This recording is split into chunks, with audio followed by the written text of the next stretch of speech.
आपका हमारे चैनल में स्वागत है। अगर आपको हमारी वीडियो पसंद आती है तो हमारी वीडियो को लाइक, शेयर और सब्सक्राइब कीजिए। तो आज हम जानेंगे कि डॉपलर रेडार क्या होता है। शुरू करते हैं न्यूज़ के साथ। तो जैसा कि आप यहाँ पे न्यूज़ का कटआउट देख सकते हैं, उत्तराखंड को उसका तीसरा डॉपलर रेडार मिल गया है। तो आपको क्या याद रखना है? तो आपको ये याद रखना है कि उत्तराखंड का पहला रेडार था, डॉपलर रेडार था, वो कहाँ लगाया गया था। तो वो रेडार जो था वो मुक्तेश्वर में लगाया गया था। अब हम जानते हैं कि ये रेडार कैसे काम करते हैं। ये जो रेडार हैं वो कन्वेंशनल रेडार की तरह ही काम करते हैं। ये एक पल्स एनर्जी को एमिट करते हैं। जब वो पल्स एनर्जी किसी ऑब्जेक्ट पे टकराती है तो फिर जो एनर्जी है वो वापस एंटीना की तरफ आ जाती है। उसको जो एंटीना होता है वो कैप्चर कर लेता है और फिर उस मशीन की मदद से ये आइडेंटिफाई किया जाता है कि आगे क्या ऑब्जेक्ट है। जैसा कि आप इस वीडियो में भी देख सकते हैं कि जो एंटीना है, एनर्जी पल्स है, उसको एंटीना ने फेंका और फिर किसी ऑब्जेक्ट से टकराकर वो जो एनर्जी है वो वापस एंटीना की तरफ आती है और जो एंटीना होता है उसको ईएमपी में कन्वर्ट करता है। फिर और फिल्टर, यहाँ पे जो मशीनें होती हैं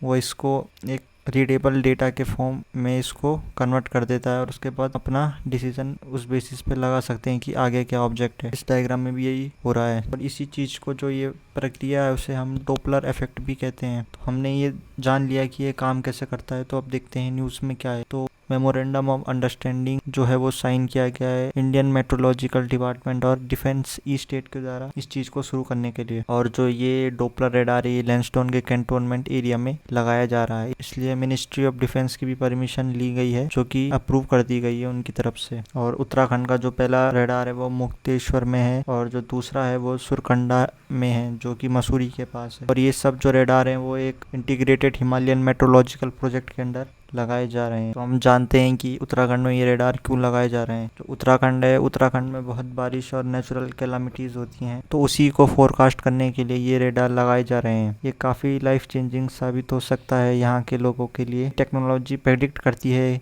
एक्सट्रीम वेदर कंडीशंस को, जैसे कि heavy rain, storms, cloud burst. और जब ये मशीन काम करना शुरू करेगी तो ये अपनी सर्विसेज रुद्रप्रयाग, चमोली और पौड़ी को भी प्रोवाइड कर पाएगी। मतलब यहाँ तक का जो फोरकास्ट है वो प्रिडिक्ट कर पाएगी। और इस मशीन का जो रेडियल डिस्टेंस है वो 100 किलोमीटर तक कवर कर लेता है।